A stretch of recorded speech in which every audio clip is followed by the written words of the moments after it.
back on IceTime.TV if the Cardiff Devils come off a 6-4 victory against the Braehead clan, wrapping up a successful 4-point weekend after beating the Sheffield Steelers last night. And Andrew, I'm guessing the feeling in the room has got to be a good one right now.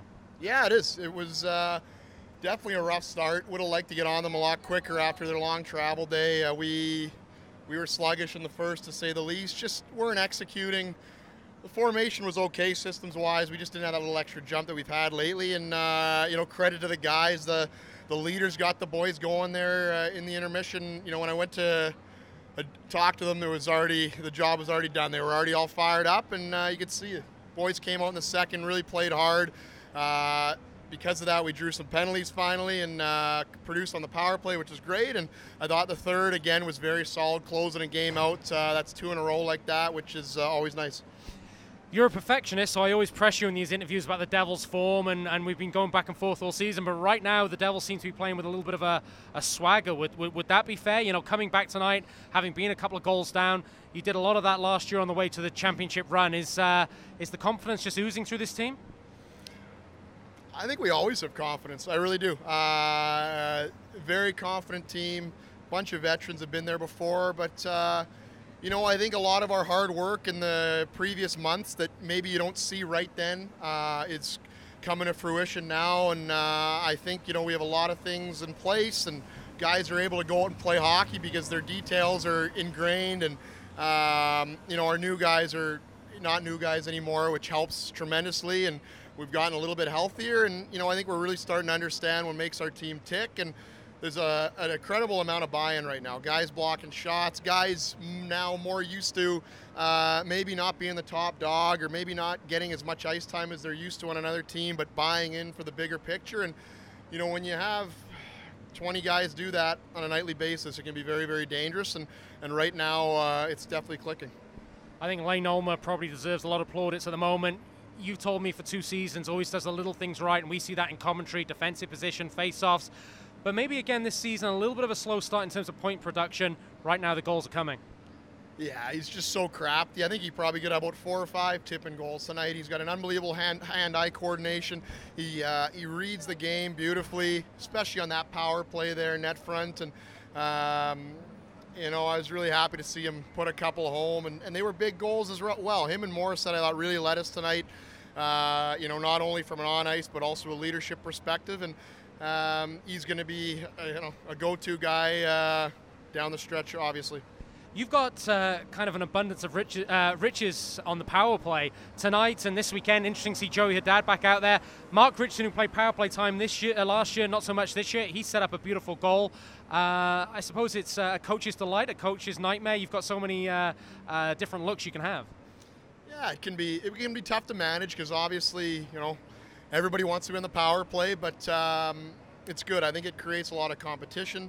I also think it gives us a great amount of depth in those situations to always have 2 units with the ability to fire. And tonight was the perfect example of that. We get news on Crowder, probably a decision an hour before that he couldn't go, and we're able to slip Mo in there for him. And Haddad gets called up, and then we have I can't remember exactly what happened, but we needed a D. I think some D was in the box, so Richie gets an opportunity, and next thing you know, or Pulver was in the box, Richie gets out there, and nice to see him have some great poise and set up Mo on a beautiful power play goal and a big goal.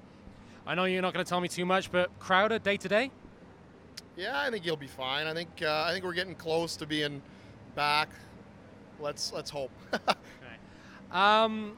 I don't want to give him too much credit because he always gives me grief out here, but we've spoken before. Joey Haddad's come back in, just playing with a smile on his face again, and everyone just seems to take a little bit of a jump from that. Joey Martin is showing what Joey Martin's all about, one of the best players in the league. But that return from injury of Joey Haddad couldn't have come at a better time. Yeah, he's huge. I think not only his play, I think he still has a lot more, which is a great thing. And it's just everything about him. It's his approach. He's a fun guy. He loves the game. Absolutely loves the game. You're never going to see him come in and be mopey or tired. He's always got abundance of energy. He's always talking, as we know, and that's infectious. And I really thought him and Justin Farina were huge tonight to get us, in the first, we didn't have the forecheck. I thought the second, all of a sudden, we started establishing it, and I think a lot of it had to do with those two guys. And it's just a great example of them going out and getting the job and inspiring the guys and kind of just leading by example, really. And Joe Haddad back is big. Now, I know I give you a bit of grief, but you can be a top six forward in this league, but I know your preference is to maybe be on the bench a little bit more at the moment. Is Justin Farina coming in to fill that void that Andrew Lord led the Devils for so many years? Is Justin Farina Andrew Lord version 2? Yeah, he's a young Andrew Lord version 2.7 with skating ability, a better knack around the net, and just a ton of fire. I love it. I definitely get going watching that guy play. And yeah, his game's coming on, and knock on wood, he stays healthy here. And I think he's come a long way. It was a big adjustment. We play a different style than what he was used to the last 2 years. There was a lot of changes, and that takes time for any player. And I think he's a lot more comfortable now. And, in this style, in this league where it's, rough and tough, and sometimes the whistles gets put away, a guy like him can really play through a lot of that, and we're seeing that right now. And, he's a big part of our team. Tell me about the week ahead. Guildford on Wednesday in the Challenge Cup, a competition so special to you. They've been a great matchup for the Devils so far this year. A long trip to Braehead on Friday, then back for Dundee on Saturday. Will the rest of us get fat over Christmas? You guys just keep working hard. Yeah, enjoy your holidays for us. No, it's where you want to be as a hockey player. In the hunt, every game meaning a ton. And, they're going to come fast and furious here. But right now we got to focus on Wednesday. Quick turnaround, get some rest, get some bodies back. And just come out and have a very, very good start to that period. That's all we can do. We know all about that team. They're very dangerous, and we need to be at our best. And just finally, I haven't asked you this question for 6 months. I know what the answer is going to be. It's getting to around Christmas. Started having a look around the league. Sheffield lose tonight. Nottingham and Belfast went toe-to-toe tonight. Have you started looking at those results yet? No, you updated me now. Now I don't need to check Twitter, I guess. But no, we just got to keep our head down. Let's focus on what we can do. It's the same boring response that you've all listened to me however many times it is. It's the best way to go about it. One game at a time, and let's get rested. Let's focus on Tuesday and Wednesday. Andrew, one thing it isn't is boring. Thanks as ever for joining us on IceTime.TV. You got it, pal. Thanks.